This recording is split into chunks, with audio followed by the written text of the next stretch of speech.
At Christmas, my mom showed our old photo albums to my fiance. He froze, grabbed my hand and whispered, "Don't you see it? See? How can you not see it?" He showed me, and I couldn't unsee it. 5 hours later, I called the police. I always thought if something like this ever happened, something life upending, something worth telling a therapist or a documentary crew, it would come with music that low in the background. A cinematic tension, maybe a thunderclap. No, there was potato salad. There was overcooked lamb. There was my mom humming Mariah Carey while wiping the kitchen counter, like she hadn't just weaponized nostalgia for the 20th consecutive year. No thunder, just that weird smell our house always has over the holidays. Lemon cleaner and something vaguely burnt. I wasn't expecting anything. That's the thing. I walked in like I always do, smiled like I always do. Pretended this wasn't going to be another annual reminder that I never quite fit into the frame. My fiancé Lucas was his usual calm self, observant, quiet, the kind of man who could make a living just by noticing things. I'd brought him because I thought he could anchor me. Joke's on me, I guess. My sister Nina was already there, swirling her wine and wearing something beige and expensive looking. Her boyfriend nodded a lot. My parents smiled like they meant it. Dinner was dinner, familiar, tight-lipped, tense beneath the surface. The roast was dry. The rioter was sharp. My mom asked Nina about her new job. My dad asked Lucas about computers like he'd never met a millennial before. No one asked me anything, but that's standard. I used to get upset. Now I just count how long it takes for them to pretend I'm not there. This year, 9 minutes, after dessert, Mom did what she always does. She clapped her hands and said, "I brought the albums out," like it was a surprise and not something she had planned with military precision.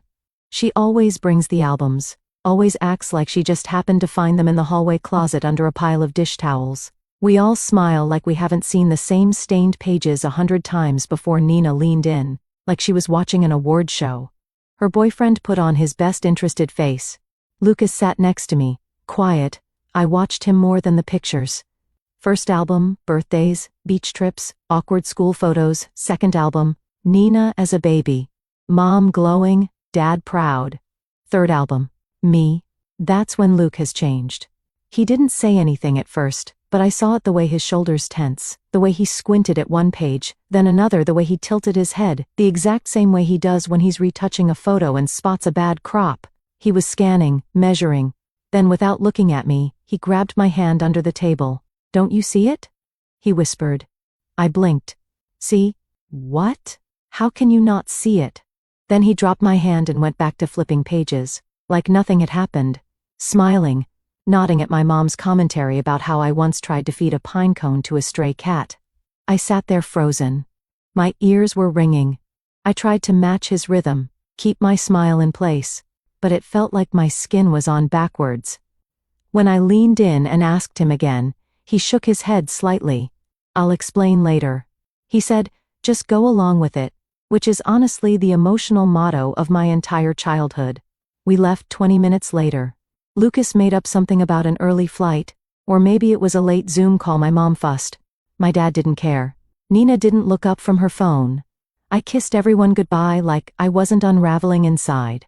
In the car, Lucas reached into his coat and pulled out a few loose photos. He must have taken them from the pile beside the albums. I hadn't even noticed. "Look," he said. I did. Kind of. The first one was me in a pink coat standing in front of a stone wall. I'd seen it before. It lived in my memory like bad wallpaper. What I said, "It's just a photo." He handed me 2 more, same face. He said, "Same angle, same smile, same shadows, look closer." I looked. And then, I saw it. It was me, the exact same version of me copy-pasted into different settings, one in front of a fence, one by a swing set, one at a fountain. But the expression never changed, not one muscle. They reused my face. I said. My voice sounded strange, like it came from the back of my throat. He nodded. Then he handed me another, a baby, pale, lighter hair, print bone structure. "That's not you," he said. "I don't think they ever had baby pictures of you." Last one. Me, Mom and Dad in front of some old building. My outline was fuzzy, the shadows didn't match. I looked like a sticker. Someone forgot to finish peeling. I stared at it for a long time.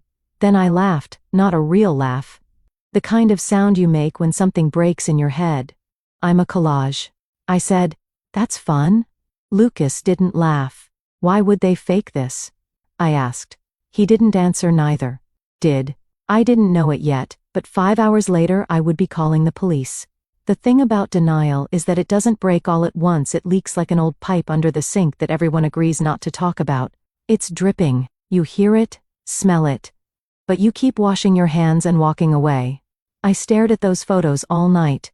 Lucas eventually fell asleep beside me, but I didn't move.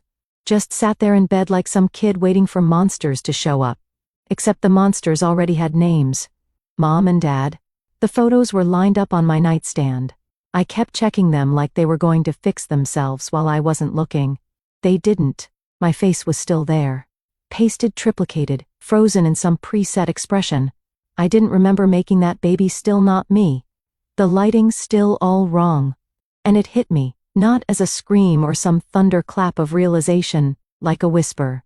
I couldn't unhear. I had no idea where I came from. I have no memories before I was 5, none. When I was younger, I used to think that was normal, or maybe not normal exactly, but at least explainable. My parents said it was because of the war. I was little, they said I was traumatized. They said the brain protects itself. They said a lot of things. I believe them, because what's the alternative telling your second-grade teacher that you think you skipped being a toddler, that your earliest memory is of standing in a fluorescent-lit hallway in a new country with your mom telling you to smile at someone holding a clipboard?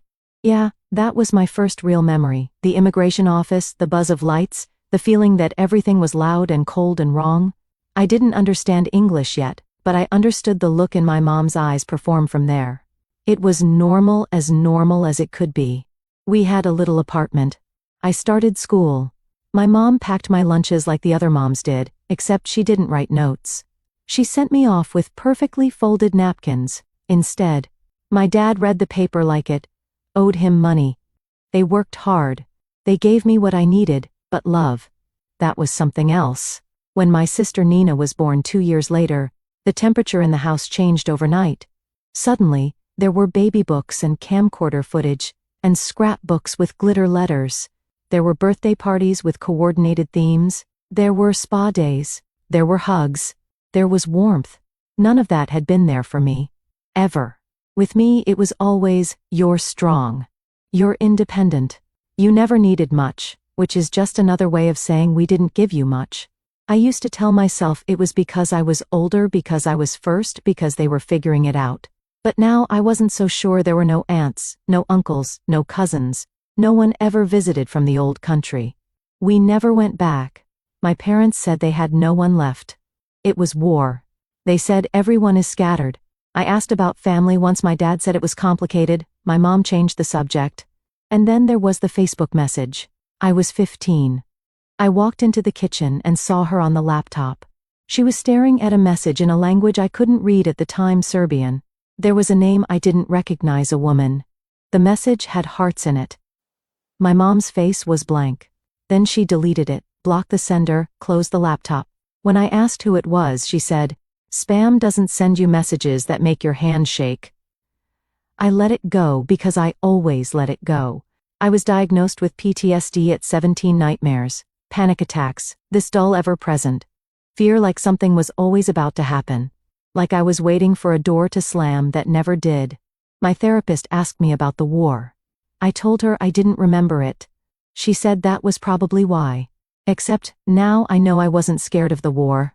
I was scared of her. I didn't remember that right away.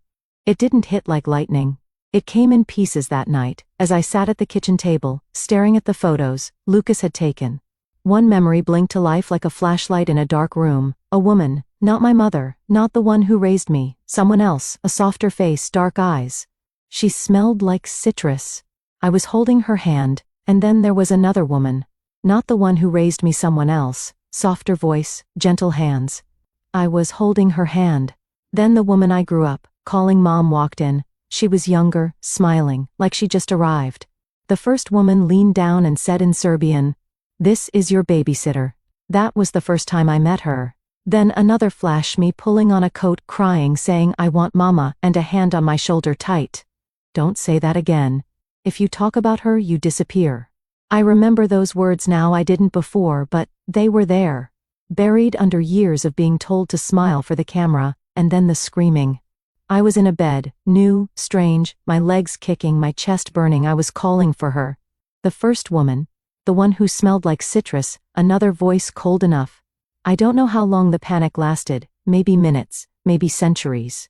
Lucas found me on the kitchen floor gasping, my palms flat against the tiles, like I was trying to hold on to something. He tried to touch me, I flinched. He sat beside me instead, not saying anything. And somewhere in the middle of that, still on the floor, breath caught in my throat, vision, swimming. I reached for my phone and dialed 911. The operator picked up on the third ring. 911. What's your emergency? My chest was caving in, my mouth opened, but no sound came out at first. Lucas was still kneeling beside me, one hand on my back, studying my breath like he could anchor it. I finally forced the words out. I've been kidnapped. A pause, sharper now, ma'am. Are you safe right now? EC thinks so. I'm home. Is the person who took you with you now? No, it was a long time ago. I think I just remembered it. Another pause, then a shift in tone, gentle, still controlled. Take a breath for me. You're not in danger right now. No. But it's real. I remember now, they weren't my parents. Lucas reached over and took the phone. Hi, this is her fiance. She's having a panic attack, just came on about 15 minutes ago. She's been uncovering some things. Childhood photos that look clearly edited, no birth records, weird inconsistencies. She just had a very vivid memory. She believed she was abducted when she was around 5. It would have happened 25 years ago. Outside the US, the operator stayed calm. I understand. What's your location? Lucas gave our address. I'm going to log this as a welfare check and forward it to the department's investigative unit. She said, you'll get a call from someone to follow up. If either of you feels unsafe, in the meantime, don't wait. Call us back immediately. Lucas thanked her and hung up. I was still shaking, but the words had been said out loud to someone real. And there was no one doing that. I didn't sleep. I showered, changed clothes, folded laundry. I didn't remember putting in. I think I emptied the dishwasher at one point. Lucas hovered, made tea. Watched me like I was glassware in an earthquake. You should rest. He said at one point. I nodded, didn't move. I kept expecting someone to knock on the door or burst through it, or for the floor to just fall out from under me. Instead, the apartment stayed quiet, humming softly, like it didn't care what was happening to me. The next morning, I got an email, case file opened pending contact from an assigned officer. Someone would be in touch. That was it. I showed Lucas. He read it twice, then just nodded. It's real. Now, he said, real. Like it hadn't been real when I was curled on the kitchen floor, trying to remember if I'd ever actually had a mother. The knot came 2 days later, 3 taps measured, calm, like a favor. I opened the door and saw my mom holding a brown paper bag like she was delivering cookies.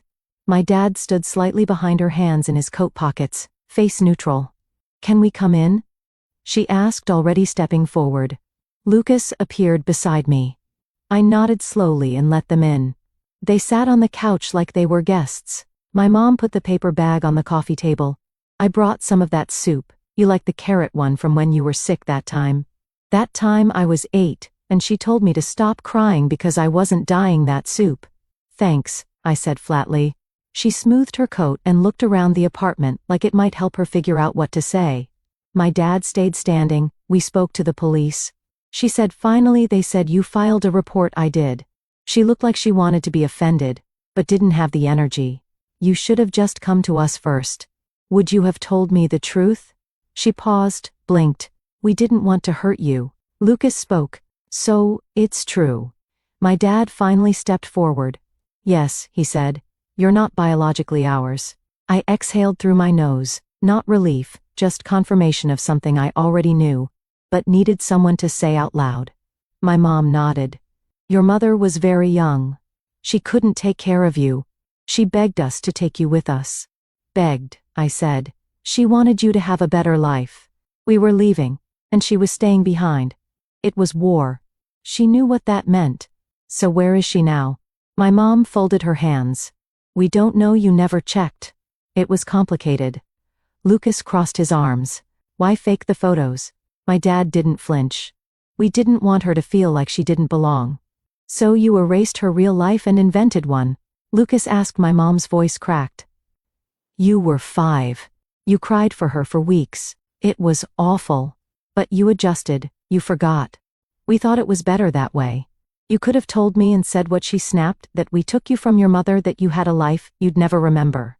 You would have hated us. You think I don't silence. Then she pulled something from her bag. A photo, me, maybe 6 years old, holding my dad's hand. This one's real. She said, like that was supposed to fix it. I didn't touch it. They stood. My dad looked at Lucas, then at me. We didn't steal you. We rescued you. I didn't answer. Neither did Lucas. And the worst part. For about 10 seconds. I almost believed them.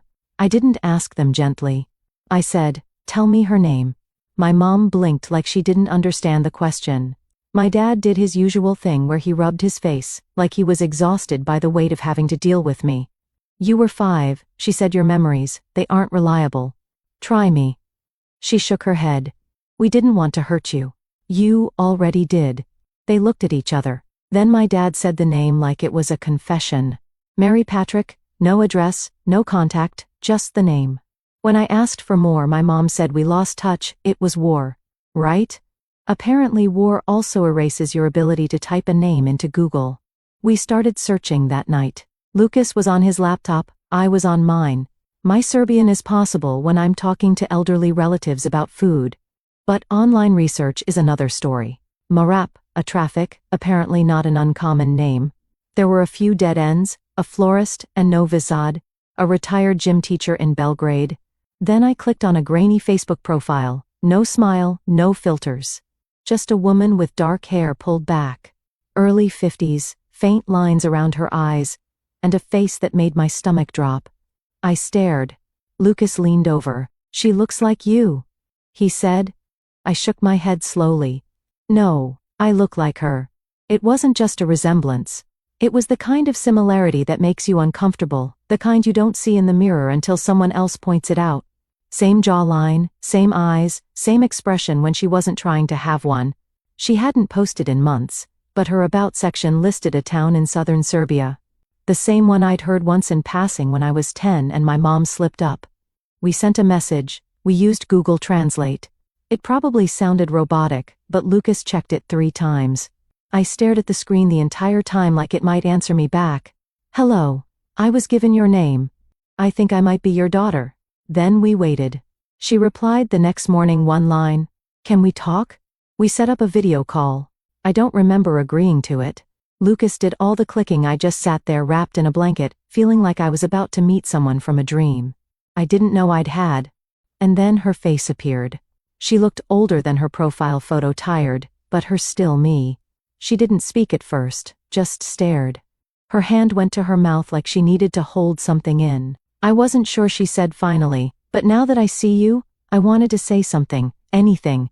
The words got stuck somewhere behind the lump in my throat. I've been looking for you for 25 years. She said my name. It wasn't Isabel back then. It was at Molina. I froze. Molina. It didn't sound familiar, but it felt right. Like a shoe I hadn't worn in decades but still fit. I blinked, trying to stay steady. Did you give me up? Her face broke. Not dramatically, not like in the movies. Just this quiet collapse in her expression. Her mouth opened, then closed again. No, she said. God, no. She looked off screen for a second, like she needed to ground herself. Then she turned back. You were 5. I had to leave you with someone. I trusted a neighbor, a friend, just for a couple hours, while I ran to the municipal office to finalize some papers. When I came back, you were gone. She took a breath. They said your babysitter left earlier, said you went with her, but you never came home. Her voice cracked. We searched.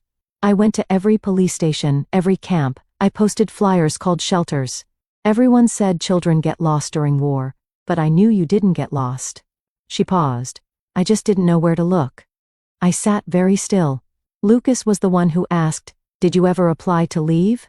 She nodded. I was approved for a resettlement program to the U.S. Families with Children got priority. I had everything ready. She looked at me then. But after you disappeared, they took me off the list. Not that I would have left without you. And then, it hit me harder than any memory ever had. That's why they took me, why they needed me, why they edited me into those photos. Like I was some final puzzle piece. They didn't take me because they loved me. They took me because I got them out. We sat in silence for a while. After that, her eyes were red. Mine probably were too. Lucas didn't say anything, just sat next to me like he was trying to hold the edges of the room together. I never knew where you went, she said softly. I thought maybe someone took you over the border. I thought maybe you died. I didn't know what to hope for. I didn't know what to say to that. What do you say to a woman who lost you? They changed my name. I said instead, Isabel. She nodded as if the sound of it hurt. Melina was your grandmother's name. I don't know what I expected to feel. Rage, relief. I felt hollow, like someone had reached inside and scooped everything out, but politely left the shell. So I could continue functioning in public. 2 weeks later, we stood side by side at the precinct. She wore a navy coat. I brought the photos. The officer took our statements, asked us questions. I barely remember answering. My real mom unfolded a crease flyer from her purse. The original missing persons, notice my name. The first one printed beneath a grainy photo. Melina Petrovic, age 5, last seen wearing a red scarf. This is her, she told the officer. This is my daughter.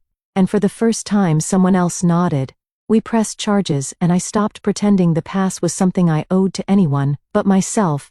It didn't go to trial. They were found guilty during the investigation. Immigration fraud, falsifying federal documents, concealing a child abduction across international borders. Turns out, they never gave up their Serbian passports. They just tucked them away in a drawer right next to their moral compass. Their American citizenship was revoked. They were deported within 6 months. No appeals, no second chances, and they can never come back. Nina stayed, she did. She was born here. At first she didn't say much, just stared at the floor a lot. Then one day she came over and said that was really messed up. It wasn't an apology exactly, but it was something we talk more now than we ever did growing up. She's not my sister by blood, but she still knows how I take my coffee. And that counts for something. As for Mara, my real mother, she moved to the U.S. 6 months after everything settled. Family reunification program. Lucas and I helped with the paperwork. She got a job at a bakery near our apartment. Says it reminds her of the one she worked at when she was 21 before everything happened. We're planning the wedding, she's on the guest list. She cried when she got the invitation. The people who raised me lost everything. And honestly, they built their life on a lie. When it collapsed, I didn't feel guilty. I felt free. Did I go too far or not far enough? Tell me in the comments and don't forget to subscribe.